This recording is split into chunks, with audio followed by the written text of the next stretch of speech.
Assalmu alaikum wa rahmatulli wa barakatuh.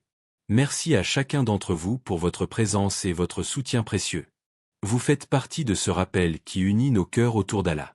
Si vous découvrez la chaîne, bienvenue parmi nous, abonnez-vous pour grandir ensemble dans la foi, le Coran et les invocations.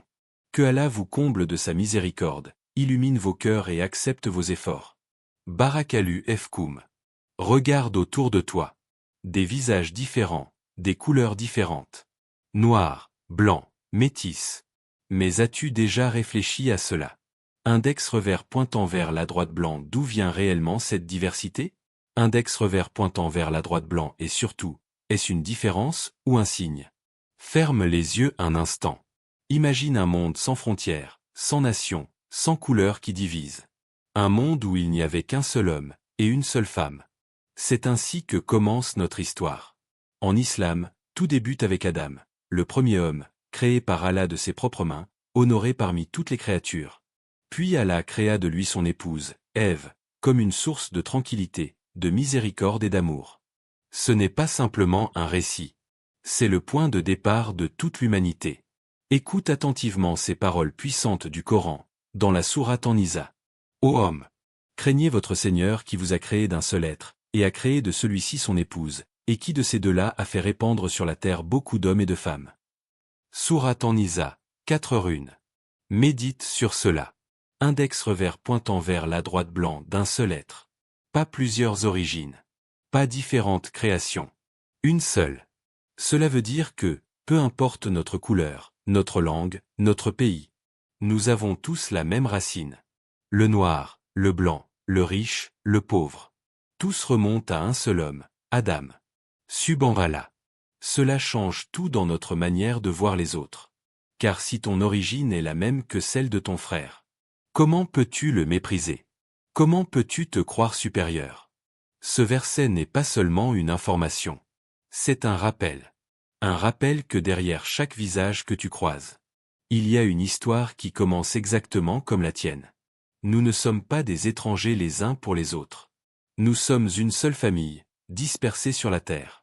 Et peut-être que le vrai problème aujourd'hui, ce n'est pas la différence des couleurs, mais l'oubli de cette origine commune. Car lorsque l'homme oublie d'où il vient, il commence à diviser ce qu'Allah a uni. Alors rappelle-toi, avant d'être une couleur, avant d'être une nationalité, tu étais une âme issue d'une seule origine. Après avoir compris que l'humanité vient d'une seule origine, une question naturelle s'impose à l'esprit. Pourquoi alors sommes-nous si différents? Pourquoi ces visages multiples, ces teintes variées, ces langues innombrables? Dans la vision du croyant, rien de tout cela n'est laissé au hasard. Le Coran ne présente pas la diversité humaine comme une anomalie, ni comme un accident de l'histoire. Il l'élève au rang de signe divin, un message destiné à celui qui réfléchit profondément. Allah dit dans la sourate Ar-Rum. Et parmi ces signes, la création des cieux et de la terre, et la diversité de vos langues et de vos couleurs. Il y a en cela des signes pour ceux qui savent. Sourate Ar-Rum, 30, 22.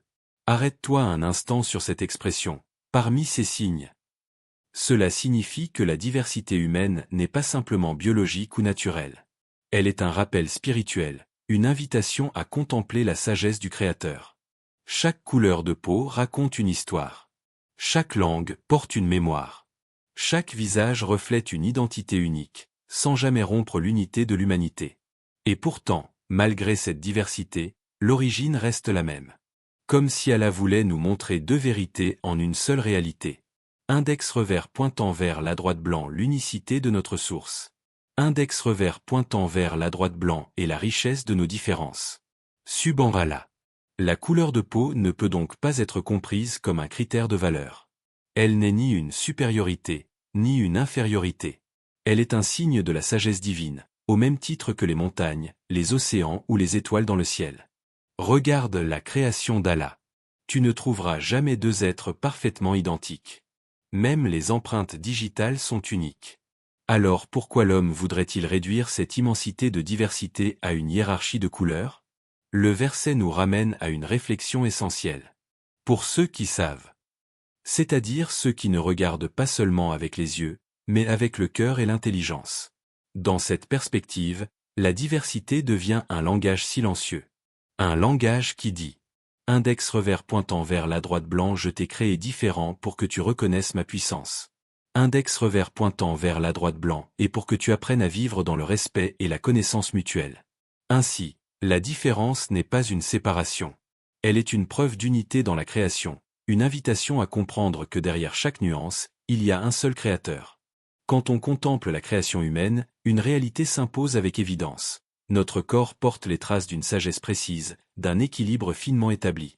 Le récit de la création rappelle que l'être humain a été façonné à partir de la terre. Une matière unique, mais issue de sols différents, de régions variées, de textures multiples. Comme si cette origine terrestre portait déjà en elle les prémices de la diversité future. Avec le temps, les descendants des premiers humains se sont dispersés sur la Terre. Certains ont vécu sous un soleil intense, exposés à une lumière forte et constante. D'autres se sont installés dans des régions froides, où le soleil était plus discret, plus rare. Et dans ce cadre, le corps humain n'est pas resté figé. Il a été doté d'un mécanisme d'adaptation remarquable, la production de mélanine. Ce pigment naturel agit comme une protection. Plus la peau en produit, plus elle se protège contre les effets intenses du soleil. Moins elle en produit, plus elle permet une meilleure absorption de la lumière dans des environnements moins exposés. Index revers pointant vers la droite blanc, peau plus foncée, une protection renforcée face à une forte exposition solaire. Index revers pointant vers la droite blanc, peau plus claire, une adaptation à des zones à faible ensoleillement. Mais ce point est essentiel à comprendre. Il ne s'agit pas d'un changement immédiat, ni d'une transformation d'une génération à une autre. Ce processus se déroule sur des périodes extrêmement longues, à travers des milliers d'années, par accumulation progressive au sein des descendants. C'est ainsi que la diversité s'est installée dans l'humanité, non pas comme une rupture, mais comme une adaptation progressive et naturelle au monde dans lequel chaque groupe a évolué. Dans cette vision, il n'y a pas de contradiction entre la foi et l'observation. Au contraire, les deux se rejoignent dans une même idée. L'être humain est une création cohérente, harmonieuse, et intelligemment adaptée à son environnement. Et cela détruit une idée erronée souvent présente dans les esprits, celle selon laquelle une couleur serait l'état original de l'humanité, et les autres une modification secondaire. Non. Nous ne sommes pas des êtres déformés ou transformés par le temps. Nous sommes le résultat d'une diversité voulue dans les conditions de vie, inscrite dans la nature même de notre création et de notre évolution.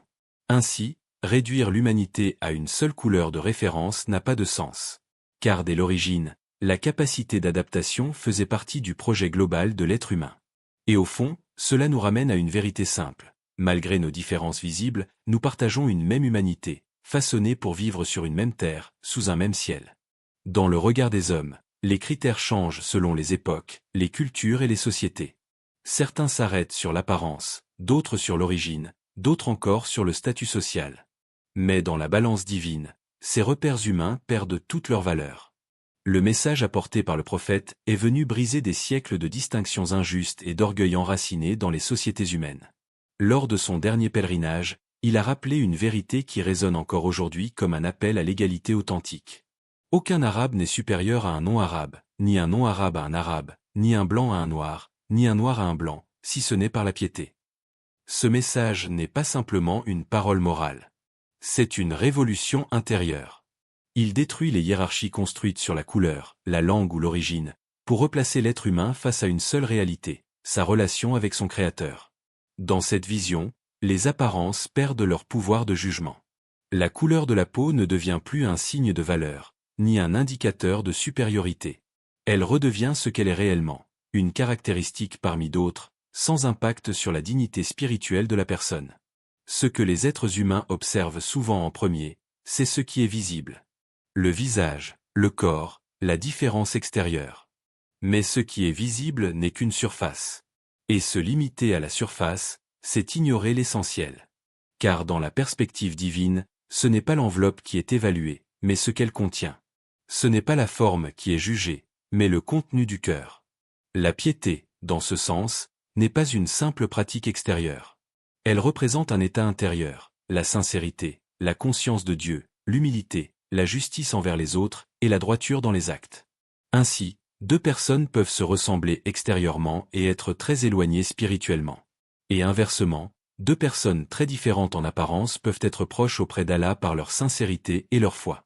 Ce renversement des critères humains est l'un des messages les plus puissants de l'islam. Il libère l'être humain du piège des jugements superficiels et le ramène à l'essentiel. Et c'est là que se produit une transformation profonde dans la manière de voir le monde. Les différences ne sont plus des motifs de comparaison ou de supériorité, mais des signes de la diversité de la création. Et la véritable valeur d'un individu ne se mesure plus à ce que les yeux voient, mais à ce que seul Allah connaît. Une question revient souvent dans l'esprit de beaucoup de personnes. Si l'humanité vient de Adam et de Ève, et qu'ils ne sont pas décrits avec une couleur précise, alors d'où viennent toutes les couleurs de peau que nous voyons aujourd'hui? Pour comprendre cela, il faut sortir d'une idée simplifiée et entrer dans une vision plus profonde de la création. Dans la foi, Adam et Hawa sont les ancêtres communs de toute l'humanité. Cela signifie que toute la diversité humaine actuelle est issue d'une seule et même origine, mais cette origine contenait déjà, par la volonté d'Allah, un potentiel de diversité. La couleur de peau, aujourd'hui, est liée à un élément biologique précis, la mélanine. C'est un pigment naturel présent dans le corps humain. Il n'existe pas une couleur unique d'origine qui aurait ensuite été modifiée, mais plutôt une variété de gènes transmis dès les premières générations humaines, qui se sont ensuite exprimés différemment selon les populations. Au fil du temps, les descendants des premiers humains se sont dispersés sur la Terre entière. Et dans chaque environnement, certains traits physiques ont été favorisés naturellement dans la descendance, en fonction des conditions de vie. Index revers pointant vers la droite blanc dans les régions très ensoleillées, une production plus importante de mélanine a été avantageuse pour protéger la peau. Index revers pointant vers la droite blanc dans les régions moins exposées au soleil, une production plus faible a été conservée au fil des générations. Ainsi, la diversité des couleurs de peau ne vient pas d'une transformation instantanée d'un seul groupe initial, mais d'une variation progressive et naturelle au sein d'une même humanité, issue d'une origine commune. Mais au-delà de l'explication biologique, il y a une leçon plus profonde. Cette diversité n'est pas une contradiction à l'unité humaine, elle en est la preuve. Si tous les êtres humains viennent de la même origine, alors leurs différences ne peuvent pas être des signes de séparation essentielle, mais des expressions différentes d'une même réalité.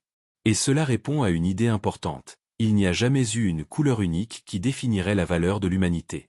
Il y a eu, dès le départ, une humanité destinée à se diversifier, à se répandre et à refléter la richesse de la création divine. Ainsi, la question ne devient plus d'où vient la différence, mais plutôt, index revers pointant vers la droite blanc, pourquoi avons-nous oublié que derrière cette différence, nous sommes une seule famille? Alors, la prochaine fois que ton regard se posera sur une personne différente de toi, prends un instant. Ne laisse pas les apparences parler plus fort que la vérité. Ce que tu vois devant toi n'est pas une rupture, ni une séparation, ni une distance entre deux mondes. C'est en réalité un rappel silencieux, profond, presque divin. Un rappel que derrière chaque visage, il y a la même origine. Que toute l'humanité remonte à un même point de départ, celui de Adam, le premier être humain créé par Allah. Et si l'origine est une, alors la dignité l'est aussi. Chaque être humain que tu croises est une preuve vivante de la diversité voulue dans la création. Une diversité qui ne divise pas, mais qui révèle la sagesse du Créateur. Mais ce rappel ne s'arrête pas à la naissance, il va jusqu'à la fin. Car tout comme nous venons d'une même origine, nous marchons tous vers une même destination, le retour vers Allah. Ce monde n'est qu'un passage. Une étape courte. Une transition entre deux réalités. Et dans ce passage, les couleurs de peau, les langues, les nations, ne seront jamais les critères du succès réel. Ce qui restera, c'est ce que le cœur a porté. Ce que les actions ont construit. Et ce que l'intention a recherché. Alors regarde les autres avec une nouvelle vision. Non pas comme des étrangers, mais comme des compagnons de voyage. Non pas comme des catégories, mais comme des âmes en chemin. Et peut-être que la plus grande transformation commence ici. Le jour où l'être humain cesse de voir la différence comme une distance, et commence à la voir comme un signe. Un signe qui rappelle une seule vérité. Nous venons d'Allah, et vers lui nous retournerons. Ô Allah! Purifie nos cœurs de l'orgueil et du mépris. Fais-nous voir la beauté de ta création dans sa diversité. Et réunis-nous dans ton amour, au-delà des couleurs et des origines. Amin.